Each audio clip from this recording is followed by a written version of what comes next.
हा, आता next problem बघा, टेक्स्ट बुक मधला problem number 10. A magnetic needle is suspended freely so that it can rotate freely in magnetic meridian. Okay, magnetic meridian म्हणजे काय? North south direction. Magnetic north, magnetic south direction जे आहे त्याला आपण magnetic meridian म्हणू शकतो. आणि मॅग्नेटिक निडल जे आहे ते मॅग्नेटिक मेरिडियन मध्ये फ्रीली रोटेट होऊ शकते. ऍक्च्युअली मॅग्नेटिक मेरिडियन म्हणजे नॉर्थ साऊथ डायरेक्शन असणारं व्हर्टिकल प्लेन, म्हणजे व्हर्टिकल प्लेन मध्ये ती रोटेट होऊ शकते. In order to keep it in horizontal position, a weight of 0.2 gram is kept on one end of the needle. Okay? आता बघा, magnetic needle जी आहे ती व्हर्टिकल प्लेन मध्ये आहे, बरोबर. व्हर्टिकल प्लेन मध्ये मॅग्नेटिक निडल ठेवलेली आहे आणि मॅग्नेटिक निडल व्हर्टिकल प्लेन मध्ये असेल म्हणजे नॉर्थ साऊथ डायरेक्शन असणार जे व्हर्टिकल प्लेन आहे ना, त्या व्हर्टिकल प्लेन मध्ये मॅग्नेटिक निडल ठेवलेली आहे. तर ती कुठल्या डायरेक्शन राहते? तर ती अर्थचं जे मॅग्नेटिक फील्ड आहे त्या डायरेक्शन राहणार. आणि अर्थचं मॅग्नेटिक फील्ड हॉरिझॉन्टल असेलच असं नाहीये, अर्थचं मॅग्नेटिक फील्ड थोडंसं तिरकं असतं. आता लक्षात घ्या, सपोज हे एक व्हर्टिकल प्लेन आहे. सपोज म्हणजे क्वेश्चनचा मिनिंग अगोदर अंडरस्टँड करून घ्या. सपोज एक व्हर्टिकल प्लेन आहे, इकडं नॉर्थ आहे आणि इकडं साऊथ आहे, म्हणजे मॅग्नेटिक नॉर्थ, मॅग्नेटिक साऊथ. तर याला काय म्हणणार मी? मॅग्नेटिक मेरिडियन असं म्हणणार. This is called as magnetic meridian. आणि मॅग्नेटिक मेरिडियन मध्ये काय केलेले आहे? एक मॅग्नेटिक निडल प्लेस केलेली आहे. आता ही मॅग्नेटिक निडल जी आहे ती कुठल्या डायरेक्शन राहणार? डेफिनेटली नॉर्थ साऊथ डायरेक्शन राहणार. परंतु नॉर्थ साऊथ डायरेक्शन अर्थचं magnetic field exactly north south direction असतं का? तर ते थोडंसं तिरकं पण असतं हॉरिझॉन्टलला. हे 11th मध्ये ऍक्च्युली हा पार्ट तुम्हाला झालेला आहे, लक्षात घ्या. अर्थचं मॅग्नेटिक फील्ड पोलला एक्झॅक्टली व्हर्टिकल असतं आणि इक्वेटरला एक्झॅक्टली हॉरिझॉन्टल असतं अर्थचं मॅग्नेटिक फील्ड. आणि इतर ठिकाणी काय असतं? ते थोडंसं तिरकं असतं. आता अर्थचं मॅग्नेटिक फील्ड या डायरेक्शन जर असेल तर मॅग्नेटिक निडल देखील काय होणार आहे? या डायरेक्शनच राहणार असं. ठीक आहे. सो मॅग्नेटिक निडल अशी तिरकी राहत असणार आहे. आणि त्याला आता हॉरिझॉन्टल करायला, म्हणजे ही मॅग्नेटिक निडल जी तिरकी आहे ना, त्याला हॉरिझॉन्टल करायला काय केलंय? In order to keep it horizontal, a weight of 0.2 gram is kept on one end of the needle. म्हणजे याच्या एका एंडवर काय करायचं? म्हणजे हे हॉरिझॉन्टल असं होणार, लक्षात घ्या. हॉरिझॉन्टल होणार, पण कधी? या एंडवर आपल्याला काहीतरी वेट ठेवावं लागेल. आणि हे वेट किती ठेवलंय? 0.2 ग्रॅमचं ठेवलंय. 2 gram. If pole strength of the needle is 20 ampere meter, pole स्ट्रेंथला आपण स्मॉल एम न डिनोट करतो, 20 ampere meter. Find the value of vertical component of earth magnetic field. तर याच्यामध्ये आता अर्थचं मॅग्नेटिक फील्ड जर तिरका असेल तर त्याचे दोन कंपोनंट येणार, एक येणार हॉरिझॉन्टल कंपोनंट आणि दुसरा येणार व्हर्टिकल कंपोनंट. तर याच्यामध्ये व्हर्टिकल कंपोनंट म्हणजे बीफी विचारलाय, हा BH. Okay, vertical component of earth magnetic field find out करायला सांगितलंय. जी ची व्हॅल्यू 9.8 मीटर पर सेकंड स्क्वेअर घ्यायची आहे. ओके,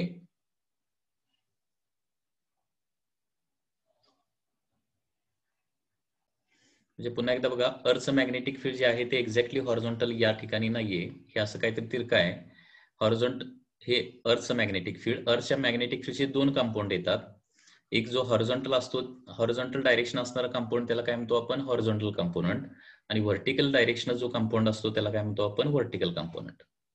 ओके, तर हा व्हर्टिकल कंपाऊंड किती असेल हे आपल्याला फाइंड आउट करायला सांगितलेलं आहे. ओके, ठीक आहे. व्हर्टिकल कंपोनंट हा डाऊनवर्ड डायरेक्शन कदाचित असेल. हा, आता हा प्रॉब्लेम कसा सॉल्व्ह करावा लागेल बघा.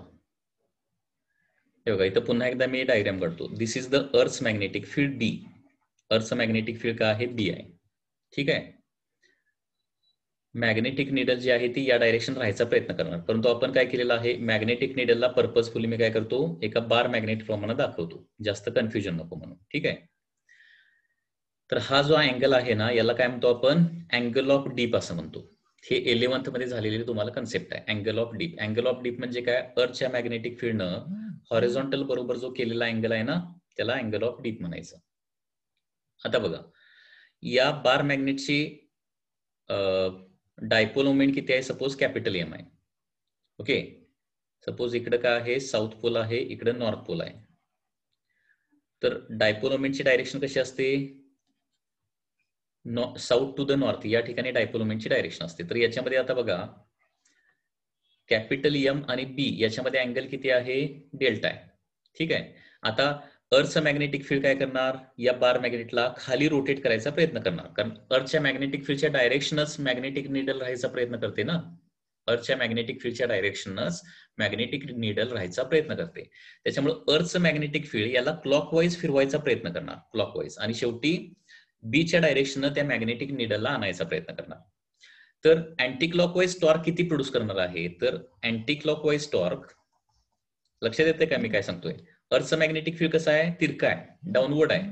मॅग्नेटिक निडल इथं आपण काहीतरी वेट ठेवून, काहीतरी मास ठेवून या बार मॅग्नेटला कसं ठेवलेलं आहे, हॉरिझॉन्टल ठेवलेलं आहे. लक्षात येते, अर्थचं मॅग्नेटिक फील्ड त्याला अँटी क्लॉकवाईज डायरेक्शन रोटेट करून आपल्या डायरेक्शन आणायचा प्रयत्न करणार मॅग्नेटिक निडलला. आणि किती डायरेक्शन, किती टॉर्कनं आणायचा प्रयत्न करणार, तो टॉर्क आपण इथे लिहिलोय. ओके, तर anti clockwise torque produced by Earth's magnetic field, produced by Earth's magnetic field, produced by Earth's magnetic field.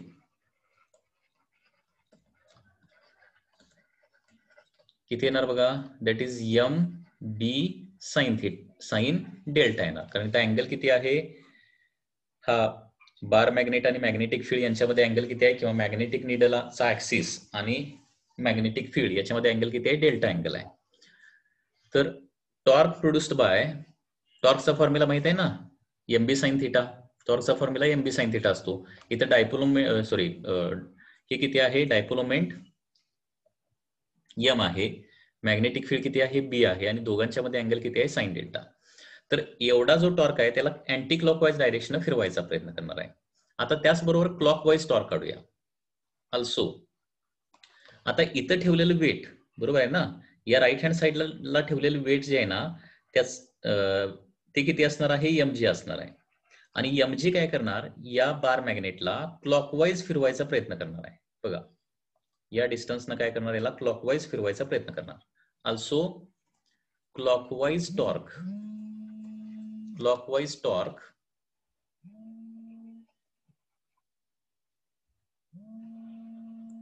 due to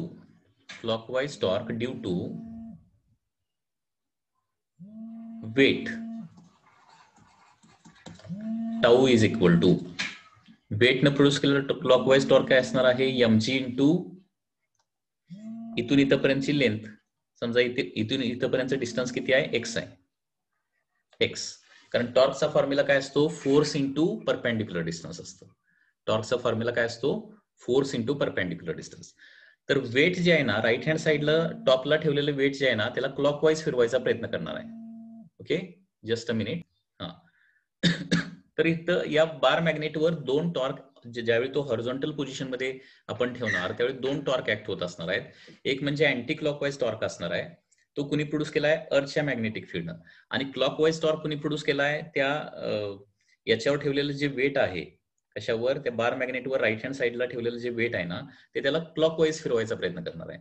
आणि हॉरिझॉन्टल पोझिशनला इक्विलिब्रियमला जर त्याला राहायचं असेल तर काय झालं पाहिजे, anti clockwise torque is equal to काय झालं पाहिजे, क्लॉकवाईज टॉर्क झालं पाहिजे. Okay, to keep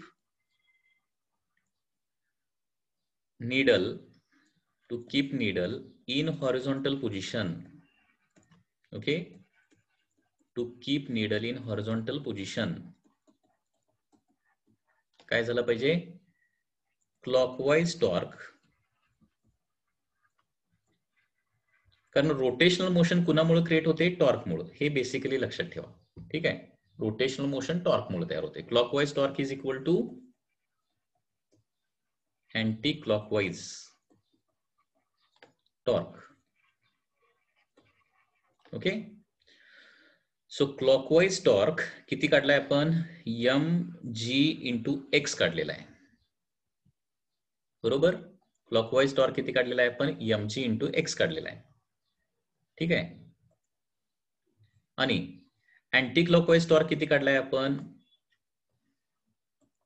anti clockwise torque that is mg sine delta काढलेला आहे.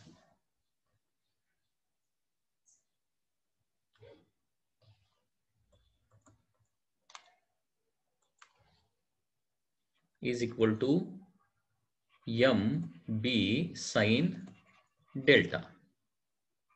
लक्षात आलं? mb sine delta. आता याच्यामध्ये सगळ्या व्हॅल्यू प्लेस करूया. ओके, ठीक आहे.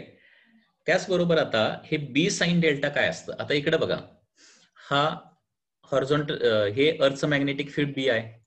लक्षात आलं? हा का आहे? अँगल ऑफ डीप असं आपण म्हणतो डेल्टा. तर डायग्राम वरून काय होणार? बीएच इज इक्वल टू, म्हणजे डेल्टाच्या साईडचा कंपाऊंड काय असतो? बी कॉस डेल्टा असतो.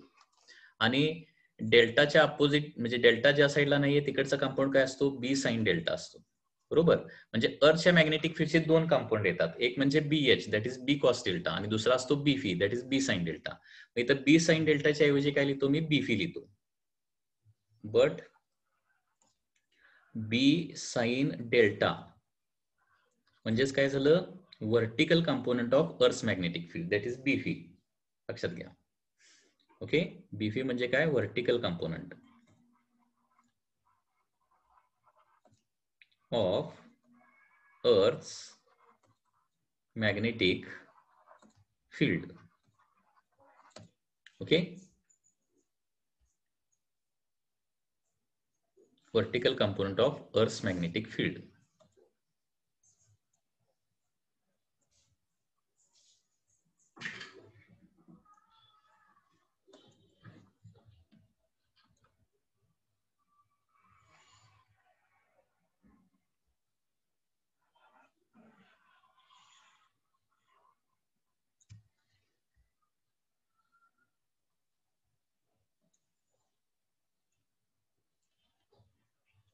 तर याच्यामध्ये आता सगळ्या व्हॅल्यू प्लेस करूया आपण.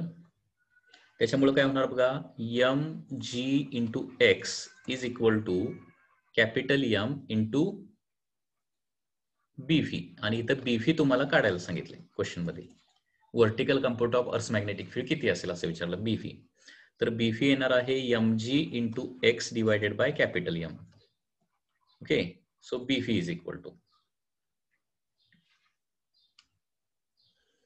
आता इथं सगळ्या व्हॅल्यू आपल्याला प्लेस कराव्या लागतील. ठेवलेलं मास किती आहे बघा? मास किती ठेवलंय? 0.2 ग्रॅम. आता हे इथं दोन स्मॉल एम झालेत. ठेवलेल्या मासला स्मॉल एम वापरलंय आणि हे पोल स्ट्रेंथ त्याला एम क्यू म्हणूया फॉर एक्झाम्पल. एम क्यू ही पोल स्ट्रेंथ आहे. ठीक आहे. आता बघा ठेवलेलं मास किती आहे बघा? 0.2 ग्रॅम आहे. 0.2 ग्रॅम. सो 0.2 ग्रॅमचं किलोग्रॅम मध्ये कन्व्हर्जन करायला पाहिजे इंटू 10⁻³ जी ची व्हॅल्यू त्यांनी 9.8 दिली आहे. ठीक आहे. आता एक्स म्हणजे कुठलं डिस्टन्स आहे बघा? एक्स म्हणजे बार मॅग्नेटच्या सेंटर पासून किंवा मॅग्नेटिक निडलच्या सेंटर पासून एंड पर्यंत डिस्टन्स. ओके, सेंटर पासून एंड पर्यंत डिस्टन्स ते क्वेश्चन मध्ये दिलंय तुम्हाला. इथं काय दिलंय बघा? नाही, हे डिस्टन्स दिलेलं नाहीये. सॉरी, क्वेश्चन मध्ये हे डिस्टन्स दिलेलं नाही, त्याच्यामुळे ते ऍज इट इज ठेवूया. ते कॅन्सलच होणार आहे. कॅन्सल कसं होणार बघा? X as it is. ठीक आहे. आता कॅपिटल एम म्हणजे काय असतं? Dipole moment. डायपोल मोमेंट म्हणजे काय? पोल स्ट्रेंथ म्हणजे M Q into magnetic length that is 2x. बरोबर आहे ना? हे बघा, कॅपिटल एम म्हणजे डायपोल मोमेंट असतं. डायपोल मोमेंट म्हणजे काय? Pole strength into magnetic length 2L. बरोबर आहे ना? हे बघा, कुठल्याही, हे पुन्हा एकदा 11th मधली कन्सेप्ट आहे, लक्षात घ्या. पोल स्ट्रेंथ जर आपल्याला एम क्यू दिलेली असेल आणि दोन पोल मधलं सेपरेशन काय असेल? 2L असेल. दोन पोल मधलं सेपरेशन काय असेल? 2L असेल. प्रॉब्लेम नीट लक्षात येतोय का बघा? कारण इथं सगळं मिक्सअप आहे. 11th मध्ये काही झालेल्या कन्सेप्ट आहेत, त्या कन्सेप्ट तुम्हाला इथं माहिती पाहिजेत. टॉर्चची कन्सेप्ट व्यवस्थित माहिती पाहिजे. ओके, तर डायपोल मोमेंट आपण कॅपिटल एम कसं काढतो? तर pole strength into magnetic length. आता मॅग्नेटिक लेंथ म्हणजे काय? दोन पोल मधलं डिस्टन्स. आता आपण काय केलंय? एक्स म्हणजे काय? सेंटर पासून एका पोलचं डिस्टन्स घेतलंय. म्हणजे दोन पोल मधलं डिस्टन्स किती असणार आहे? 2L. 2L ऐवजी 2x लिहावं लागेल आपल्याला इथं. ठीक आहे, 2x. मग आता याच्यामध्ये x and x get cancel. Okay, x and x get cancel and therefore काय होणार बघा, beefy is equal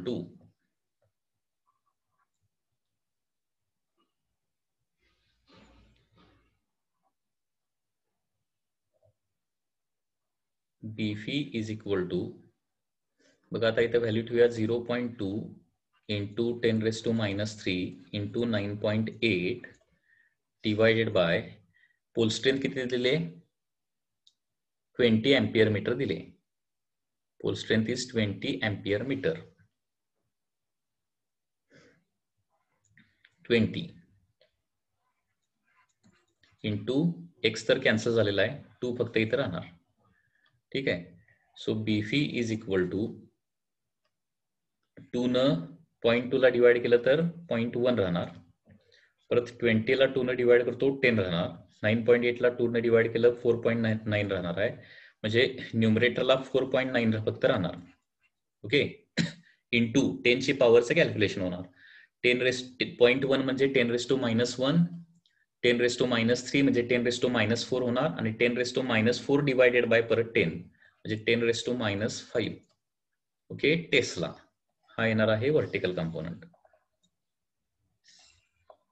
okay, so vertical component 4.9 into 10⁻⁵ Tesla येणार. तेवढंच आन्सर याच्यामध्ये दिलेलं आहे. 4.9 इंटू 10⁻⁵ टेस्ला. तर हे लक्षात आलं का बघा.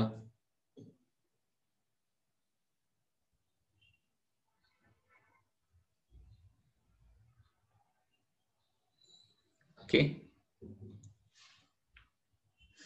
तर या पद्धतीनं हा प्रॉब्लेम सॉल्व्ह होतोय. म्हणजे प्रॉब्लेम थोडासा डिफिकल्ट आहे. ओके, ऍक्च्युली बोर्ड एक्झामला एवढे डिफिकल्ट प्रॉब्लेम असं काय नसतं, की सुरुवातीला अंडरस्टँड व्हायलाच वेळ लागतो आणि नंतर कॉम्बिनेशन ऑफ चॅप्टर याच्यामध्ये सगळं आहे. आणि हा सगळा जो पार्ट आहे, मॅग्नेटिक लेंथ, त्याच्यानंतर पोल स्ट्रेंथ, त्याच्यानंतर angle of deep delta, horizontal component, vertical component, हा सगळा सेक्शन ऍक्च्युली 11 स्टँडर्डला आहे. तुम्हाला बोर्ड एक्झामला फक्त 12 स्टँडर्ड मध्ये जे काय थेअरीमध्ये आहे तेच विचारलं जाणार. Okay, so NEET JEE point of view हा प्रॉब्लेम ठीक आहे, परंतु बोर्ड एक्झामला 11सी रिलेटेड हा प्रॉब्लेम येणार नाही, हे लक्षात घ्या. ओके, तर हा टॉपिक प्रिपेअर करत असताना मॅग्नेटिझम नावाचा जो चॅप्टर आहे NEET and JEE point of view, त्याचे जे व्हिडिओज आहेत ते सगळे बघा. म्हणजे ते जर बघितलं ना तर हे तुम्हाला प्रॉब्लेम खूपच इझी वाटेल.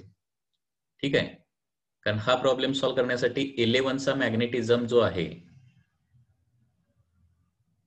तो तुम्हाला अगदी व्यवस्थित माहिती असणं आवश्यक आहे.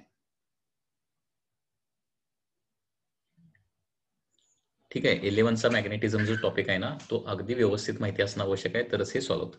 म्हणजे या प्रॉब्लेम मध्ये बेसिकली काय केलंय बघा, इथं 2 टॉर्क आहेत, एक आहे अँटी क्लॉकवाईज टॉर्क आणि दुसरा आहे clockwise torque. Anti clockwise torque कोण प्रोड्यूस करणार आहे, अर्थचं मॅग्नेटिक फील्ड, आणि ते असणार आहे MB sin डेल्टा. आणि क्लॉकवाईज टॉर्क कोण प्रोड्यूस करणार आहे, क्लॉकवाईज कोण फिरवायचा प्रयत्न करणार, इथं जे ठेवलेले वेट आहे MG, हे वेट ते काय करणार आहे, या मॅग्नेटिक निडलला क्लॉकवाईज फिरवायचा प्रयत्न करणार. ते फायनली रेस्ट मध्ये आहे, म्हणजे काय होणार आहे, anti clockwise torque should be equal to clockwise torque असला पाहिजे. अँटी क्लॉकवाईज टॉर्क किती आहे, MB sin डेल्टा, आणि क्लॉकवाईज टॉर्क आहे MG इंटू एक्स. हे फक्त दोन्ही इक्वेट केले. So MG into x is equal to MB sin delta, आणि B sin डेल्टा म्हणजे व्हर्टिकल कंपोनंट. हे तुम्हाला अगोदर माहिती पाहिजे. B sin डेल्टा म्हणजे काय असतं, vertical component of earth magnetic field असतं, ते आपल्याला काढायला सांगितले. आणि या पद्धतीने ह्या व्हॅल्यू ठेवल्यानंतर आपल्याला या पद्धतीने हे आन्सर मिळणार आहे. कुणाला काही डाऊट असेल तर विचारा या प्रॉब्लेम मध्ये. Any doubt in this case?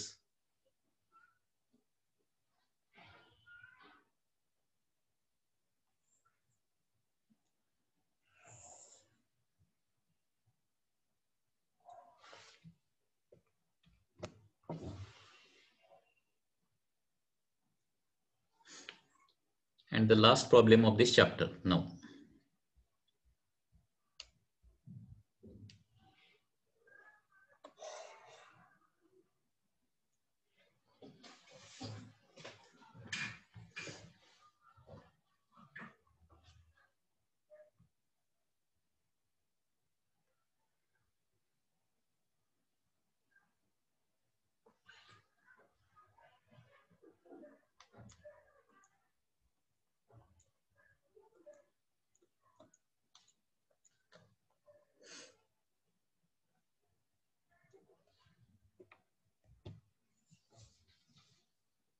So this is the problem number 11.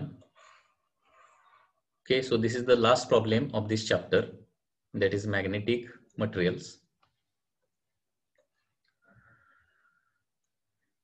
तर क्वेश्चन मध्ये काय दिलंय बघा, the susceptibility of A paramagnetic material is, paramagnetic मटेरियलची ससेप्टिबिलिटी दिली की ऍट 27 डिग्री सेल्सिअस. किती दिले, काय दिली, susceptibility is chi at 27 degree Celsius. At what temperature its susceptibility will be chi by 3. Okay, म्हणजे थोडक्यात गिवन कसं लिहावं लागेल बघा, initial susceptibility chi 1 is equal to chi and initial temperature T1 किती दिलाय, 27 डिग्री सेल्सिअस. ओके, परंतु आपण हा प्रॉब्लेम सॉल्व्ह करताना सगळे टेम्परेचर ऍब्सोल्यूट टेम्परेचर घेणार आहोत. ऍब्सोल्यूट टेम्परेचर म्हणजे काय, केल्विन मध्ये असणारं टेम्परेचर. सो 27 प्लस 273 म्हणजे किती होणार, हे 300 केल्विन होणार. ओके, आफ्टर दॅट काय 2, नवीन ससेप्टिबिलिटी किती व्हायला पाहिजे, काय बाय 3 व्हायला पाहिजे. त्यावेळेचं टेम्परेचर किती असेल ते काढायला सांगितलंय. ओके, तर क्वेश्चन मध्ये काय दिलंय, 300 केल्विनला ससेप्टिबिलिटी काय असेल तर किती टेम्परेचरला काय बाय 3 होईल. आता हा प्रॉब्लेम खूपच इझी आहे. By Curie's law, by Curie's law, Curie's law काय सांगतो की susceptibility is inversely proportional to the temperature असतं. Susceptibility is inversely proportional to the temperature. Okay, and therefore काय 2 बाय काय 1 इज इक्वल टू काय येणार आहे, T1 बाय T2 येणार आहे. And therefore here new susceptibility किती व्हायला पाहिजे, काय बाय 3 व्हायला पाहिजे. इनिशियल ससेप्टिबिलिटी किती आहे, काय आहे, is equal to initial temperature किती आहे, 300 आहे. New temperature T2 find out करायचं आहे. मग आता इथं काय गेट कॅन्सल. ओके, त्याच्यानंतर काय होणार, लेफ्ट हँड साइडला 1/3 फक्त राहणार ना. लेफ्ट काय गेट कॅन्सल अँड 1/3 राहणार. 300 बाय T2 होणार. अँड देअर T2 LHS ला आणलं तर T2 इज इक्वल टू काय होणार आहे, 300 इंटू 3. सो T2 होणार आहे that is 900 kelvin. So kelvin मध्ये आन्सर 900 येणार आहे. आता आन्सर जे आहे ते डिग्री सेल्सिअस मध्ये दिलंय, मग परत डिग्री सेल्सिअस मध्ये कन्व्हर्जन करण्यासाठी काय करावं लागेल, 900 मायनस 273 करावं लागेल. सो न्यू टेम्परेचर किती येणार आहे बघा, 900 मायनस 273 डिग्री सेल्सिअस येणार आहे डिग्री सेल्सिअस मध्ये. 900 मायनस 273 म्हणजे किती होणार, 627 डिग्री सेल्सिअस. ओके, तर हा बोर्डचा प्रॉब्लेम आहे, लक्षात घ्या.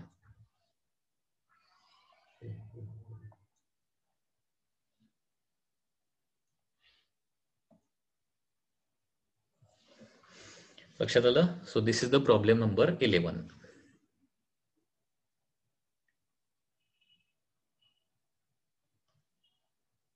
हा, तर अशा पद्धतीने हा चॅप्टर जो आहे, या चॅप्टरची सगळी थिअरी आपण अगोदर बघितली. बोर्ड पॉइंट ऑफ व्ह्यूज आपण हा चॅप्टर आतापर्यंत बघितलेला आहे. ओके, सगळी थिअरी बघितलेली आहे आणि थिअरी नंतर आपण आता याच्या पाठीमागचे सगळे न्यूमरिकल देखील सॉल्व्ह केलेले आहे.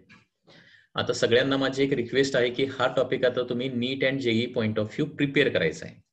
Okay, NEET and JEE point of view prepare करायचा. आणि तो कसा प्रिपेअर करायचा आहे, तर माझ्या युट्यूब चॅनलला जायचं, DSC फिजिक्स, आणि त्याच्यामध्ये प्लेलिस्ट मध्ये जायचं आणि प्लेलिस्ट मध्ये गेल्यानंतर मॅग्नेटिझम अँड मॅटर नावाचा NCERT point of view, okay, NEET and JEE point of view chapter तयार केलेला आहे.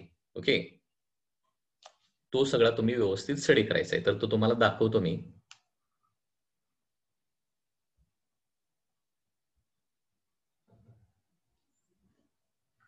Just a minute.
हा, तर सगळ्यांना समोर दिसत असेल, this is my YouTube channel. Okay. आणि या युट्यूब चॅनलमध्ये युट्यूबला गेल्यानंतर डीएससी फिजिक्स सर्च करा. DSC physics. Okay. DSC physics search केल्यानंतर इथं या पद्धतीनं तुम्हाला स्क्रीनवर दिसतंय, त्या पद्धतीनं डीएससी फिजिक्स दिसेल. डीएससी फिजिक्सला क्लिक केल्यानंतर याच्यामध्ये बघा टोटल 670 व्हिडिओज आहेत. तुम्हाला नीट जेईचं चांगल्या प्रकारे प्रिपरेशन करायला एक संधी आहे, लक्षात घ्या. पण सगळ्या गोष्टी लक्षात घ्या, तुम्हाला खूप हार्डवर्क करावं लागेल तर चांगले मार्क्स मिळणार आहेत. आणि याच्यामध्ये डीएससी फिजिक्सला गेल्यानंतर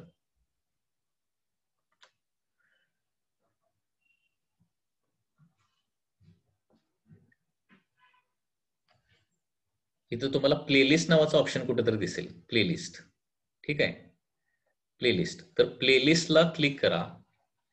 ओके. तर याच्यामध्ये प्लेलिस्ट कुठल्या कुठल्या आहेत बघा. आणि तुम्ही आता लाईव्ह लेक्चर जे चालू आहे ते सोडून आणखी काय प्रिपेअर करू शकताय, तर आता हा magnetic materials 12th board theory हे आपण जे स्टडी केलेले जे व्हिडिओज आहेत हे तुम्हाला दिसतील. याच्यामध्ये रे ऑप्टिक्स नावाचा टॉपिक जो NEET and JEE point of view खूप इम्पॉर्टंट आहे, हा प्रिपेअर करू शकताय. वेव्ह ऑप्टिक्स हा देखील NEET and JEE point of view सगळे व्हिडिओज आहेत. Alternating current, okay, once again from NEET and JEE point of view म्हणजे एनसीईआरटी पॉइंट ऑफ व्ह्यू. त्याच्यानंतर लॉज ऑफ मोशन हा देखील एक खूप इम्पॉर्टंट टॉपिक आहे. त्याच्यानंतर नेक्स्ट आहे मॅथमॅटिकल मेथड्स. व्हेक्टर टॉपिक हा खूप महत्वाचा आहे, कारण फिजिक्समध्ये जवळपास सगळ्या टॉपिकमध्ये व्हेक्टर टॉपिक तुम्हाला लागतो. त्याच्यामुळे व्हेक्टर मॅथमॅटिकल मेथड नावाचा जो टॉपिक आहे ना, तो जरा बघून घ्या एकदा. आणि सगळ्यात महत्वाची सांगायची गोष्ट काय आहे, तर हा इथं दिसतोय बघा मॅग्नेटिझम. आता हा जो चॅप्टर झालेला आहे आपला बोर्डचा, त्याच्यानंतर ह्या मॅग्नेटिझम या टॉपिकचे 56 व्हिडिओज आहेत. ओके. तर याला क्लिक केल्यानंतर तुम्हाला ते सिक्वेन्सनं व्हिडिओ नंबर 1 म्हणजे मॅग्नेटिझम 1, मॅग्नेटिझम 2 असे व्हिडिओज दिसायला चालू होतील. ओके. ही प्लेलिस्ट आहे, लक्षात घ्या. आणि याच्यामध्ये अगदी बेसिक लेवल पासून, म्हणजे ज्याला अजिबातच मॅग्नेटिझम म्हणजे काय माहिती नाहीये, त्या बेसिक लेवल पासून आपण ते घेतलेलं आहे. लक्षात येतंय, मॅग्नेटिझम 1, मॅग्नेटिझम 2 असे व्हिडिओज दिसतात. आणि याच्यामध्ये नीट आणि जेईल लागणारा सगळा सिलेबस जो आहे तो घेतलेला आहे. त्याच्यामुळे ते सगळ्यांना माझी रिक्वेस्ट आहे की थोडंसं हार्ड वर्क करा. हे वर्क केलं तर तुम्हालाच त्याचा फायदा होणार आहे. तर हे मॅग्नेटिझमचे सगळे व्हिडिओ जरा बघून काढा, म्हणजे आणखी तुमची थेरी चांगल्या प्रकारे होईल. सध्या तरी मी टेक्स्टबुकमध्ये जे मॅग्नेटिझम या टॉपिकमध्ये जे आहे, मॅग्नेटिक मटेरियल टॉपिकमध्ये बेसिकली तेवढ्यावरच मी कॉन्सन्ट्रेट केलेलं आहे. ठीक आहे. आता याच्यावर तुम्ही ऍड ऑन करायचं आहे, लक्षात घ्या. आणि हे सगळे व्हिडिओज बघा. काही व्हिडिओज अर्ध्या तासापेक्षा जास्त आहेत, काही 8-10 मिनिटाचेच आहेत. या पद्धतीने नंबर ऑफ व्हिडिओज आहेत. रोज एक 3 ते 4 व्हिडिओज बघा. आणि त्याचबरोबर DC पांडे नावाचं बुक किंवा आणखी कुठलं जे बुक तुम्ही आता घेतलेलं असेल नीट किंवा जेईच्या प्रिपरेशनसाठी, त्या बुक मधले क्वेश्चन्स सॉल्व्ह करा. ही माझी सगळ्यांना विनंती आहे, लक्षात घ्या या पद्धतीने. कारण लक्षात घ्या, टीचरनं कितीही शिकवलं, ते टीचरचं शिकवणं महत्वाचं आहेच, परंतु त्याच्याही पेक्षा जास्त महत्वाचं काय आहे, स्टुडंटचा हार्डवर्क. तुम्ही किती वर्क करताय त्याच्यावर सगळं डिपेंडेंट आहे. टीचरनं किती जरी चांगलं शिकवलं, स्टुडंटच काय अभ्यास करत नसेल, वर्क करत नसेल, तर काही होणार नाही. सगळं सेल्फ स्टडीवर डिपेंडेंट आहे. सेल्फ स्टडी जे स्टुडंट चांगलं करतात, आम्ही फक्त काय करणार आहे, तुम्हाला नीट आणि जेईसाठी काय लागतंय ते तुम्हाला द्यायचं काम करणार आहे. परंतु त्याच्यावर तुम्हाला सगळं वर्क करावं लागेल, हार्डवर्क करावं लागेल. त्याच्या कन्सेप्ट व्यवस्थित अंडरस्टँड करून घ्यावे लागतील, फॉर्म्युले सगळे पाठ करावे लागतील. आणि हे सगळं झाल्यानंतर एक नंबर ऑफ MCQ सॉल्व्ह करावे लागतील. कारण ह्या स्टेप्स आहेत, लक्षात घ्या. सुरुवातीला थिअरी आणि कन्सेप्ट व्यवस्थित अंडरस्टँड करून घेणं, त्याच्यानंतर फॉर्म्युले सगळे व्यवस्थित पाठ करणं, आणि त्याच्यानंतर एक नंबर ऑफ क्वेश्चन सॉल्व्ह करणं. नंबर ऑफ क्वेश्चन सॉल्व्ह केल्यानंतरच होईल. पाहिजे तर या महिन्याचा आपण नेक्स्ट लेक्चरला वगैरे प्रिपरेशन शेड्यूल तयार करूया, पाठीमागे जसं केलं होतं तसं. ते प्रिपरेशन शेड्यूल तुम्ही किती फॉलो केले ते माहिती नाही. प्रत्येक मंथला तुम्ही ते आठवण करून द्यायला पाहिजे थोडीशी, की प्रिपरेशन शेड्यूल या महिन्याचं कसं करावं वगैरे वगैरे. प्रिपरेशन शेड्यूल मंथली जर केला आणि ते व्यवस्थित फॉलो केला, तर ऑटोमॅटिकली तुमचं नीट आणि जेईचं चांगलं प्रिपरेशन होऊ शकेल. ठीक आहे. आणखी कोणाला याच्यामध्ये काय डाऊट असला तर विचारा. पुन्हा एकदा बघा, आता मी काय सांगतोय, जे स्टुडंट सीईटीचं प्रिपरेशन करणार आहेत, फक्त सीईटी ज्यांचं कॉन्सन्ट्रेशन आहे, नीट जे ज्यांना करायचं नाहीये त्यांच्यासाठी फक्त सांगतोय मी. ज्यांना सीईटी प्रिपरेशन करायचं आहे त्यांनी फक्त बोर्डचे जे लेक्चर्स आहेत ते व्यवस्थित बघा. टार्गेट पब्लिकेशनचं बुक जे आहे सीईटी साठी ओके आहे, तर त्याच्यातले एमसीक्यू सॉल्व्ह करा. बोर्डचा 12चा जो सिलेबस आहे ना, तो बोर्डचा टॉपिक झाला की ते बुक घ्यायचं आणि त्याच्यामधले क्वेश्चन सॉल्व्ह करायचे. आणि ते जर येत नसतील तर मग त्याचे जे डाऊट्स आहेत ते डाऊट विचारा. बोर्ड्सच्या बुकच्या व्यतिरिक्त बाकीचं काहीही करायची गरज नाहीये. डिलीट सिलेबस नसणार आहे, डिलीटेड जो सिलेबस आहे तो नसणारच आहे ना. So this is all for today's lecture of the physics. I am going to end this lecture now.